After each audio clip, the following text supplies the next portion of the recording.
in the areas of trade, credit insurance, and information.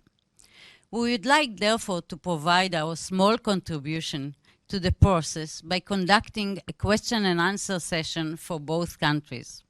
Over the past few weeks, we gathered from business communities questions regarding the business ecosystem in each country. What can be done, what should be avoided, and where the opportunities exist. We hope the question and answers will assist in making good and solid cooperation between the countries. The first question will be answered by Bnואר, co-CEO, Middle East and Southern Africa. Hi, Hassan. Could you please give us some tips for conducting business negotiation with the UAE?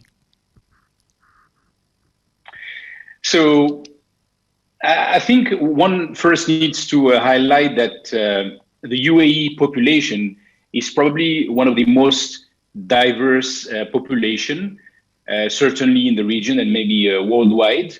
As you might be aware, there are close to 90% expatriates in the UAE, which consists in over 200 nationalities that are represented here.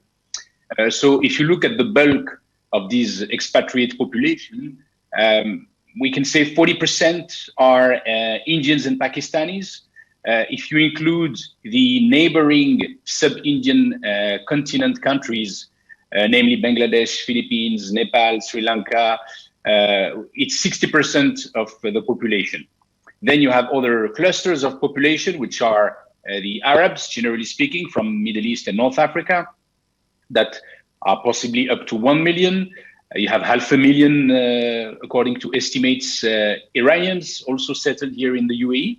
And then you have the Westerners, led largely by British expatriates, and then continental Europe, and even North Americans. So the reason why I'm highlighting this diversity of population is because as a result of it, depending on which companies, which sectors you are dealing with, it's very important to make sure you really identify and understand who are the business owners and the decision makers that you will be dealing with, because as you can imagine, the negotiation styles and practices will vary a lot depending on what nationality you are dealing with.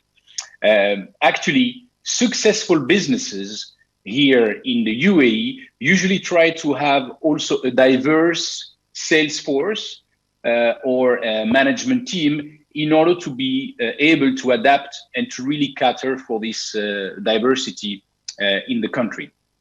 Maybe one last